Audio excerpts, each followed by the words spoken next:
You're either a natural born communicator or you're not. You've either got it or you're not. You're either born with a silver tongue or you should just stay quiet. You should stay in the background. You should stay hidden. You've heard that before, right? Well, guess what? It is complete, utter nonsense. It's BS. Nobody's a natural born speaker. It is a learned skill. Now, we're all natural born communicators in the sense that pretty much every baby can cry. Baby is hungry, it can cry. If it needs a diaper change, it can cry. So you actually are a natural born communicator, whether you realize it or not. But that's different from, can you get in front of 10 colleagues, 20 students, 50 people, 1,000 people in your industry and be interesting and compelling and confident? You may be thinking, TJ, that's not me. I'm not a natural born communicator. Well, time out. Think about any important skill you do that people value. If you're an engineer and you design great bridges, were you a natural born engineer or did you have to go to school every day for 4 years to learn that? If you want to be more successful, then improve your communication skills. The best way to do that? Smash the subscribe button right now. You may be a brilliant surgeon, but do you think anyone should have or could have paid you a lot of money to perform open heart surgery when you were 10 because you were just a natural born surgeon? No, you became a great surgeon because you went to medical school, you went to residency, you practiced on dead bodies, on cadavers for a while. You watched other great surgeons. You had mentors. You learned how to be a great surgeon. Think of the greatest athlete you admire, whether it's tennis or gymnastics. Every one of them had coaching and practice for not days, not weeks, not months, not years, but decades. That's how they became great. Now, it's true. If you want to become a National Basketball Association star, it does help to be 6'10", 7 feet tall. That is a natural born trait that helps, okay? But speaking, guess what? Nobody cares how tall you are.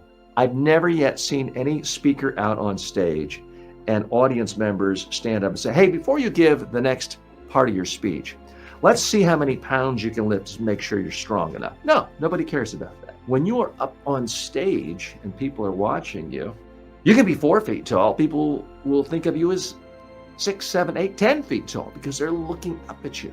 If you're speaking in front of a camera, no one can tell because everyone's looking, either a phone or a screen or at most this big.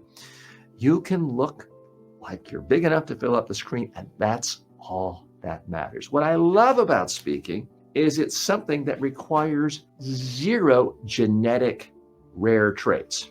There are plenty of sports where it just really helps to have a genetically rare trait. Michael Phelps is helped by the fact that he has a long torso, relatively short legs, and insanely flexible, large, flipper-like feet. You don't have to have any of that to be a great speaker. The number one thing you need to be a great speaker is the willingness to give bad speeches and to learn from those speeches, to get feedback, to build comfort, to practice.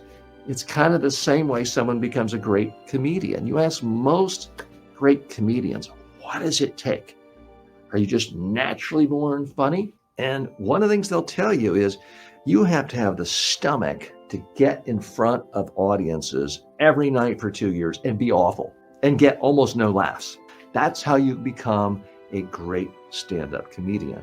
You have to fail. You have to speak and fail. And over time, you get better and better and better. And that is why so many great charismatic, so-called natural-born speakers seem to be good. They simply failed more than you have. They were willing to take the risk. They were willing to learn. So stop giving yourself an excuse. I understand if you're uncomfortable speaking.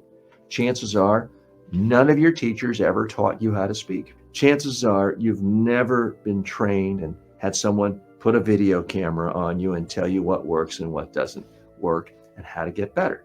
So it's completely understandable that you don't think of yourself as a really good speaker, but the answer is not to say, well, you got to be natural born. The answer is to learn, to practice, to get experience. A couple of years ago, I'd never played pickleball before. I didn't just tell myself, well, I can't play pickleball. I'm not a natural born pickleball player. Well, no, I took some lessons and then I started playing. And within a relatively short period of time, out playing every day, guess what? I was still awful. I wasn't great right away. It was a slow process, but gradually I got more and more comfortable with it. I learned the difference between a tennis swing and a pickleball swing. There are different nuances there. And I got to the point where I win a lot. I'm not ready to go pro, believe me, but I'm at the point where I feel like I'm a pretty good pickleball player and I enjoy it. And when I play with similar people, I win half the time, sometimes more. And that is my goal for pickleball. What is your goal for speaking?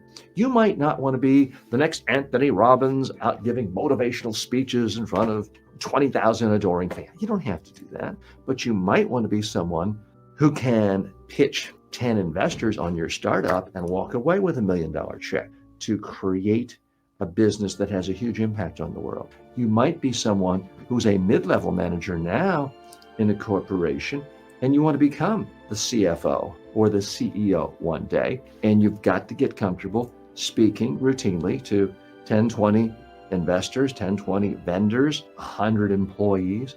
You've got to get competent at that. You might be a pretty good lawyer who graduated from a top law school, but if you want to be a star in the courtroom, you have to learn how to speak in front of the jury. You can do it if you decide, hey, this is a skill. It's like any other skill.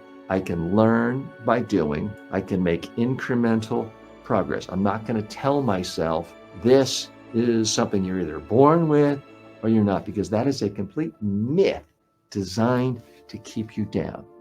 You can be up here if you want to, but the first step is realizing there's no such thing as a natural born speaker.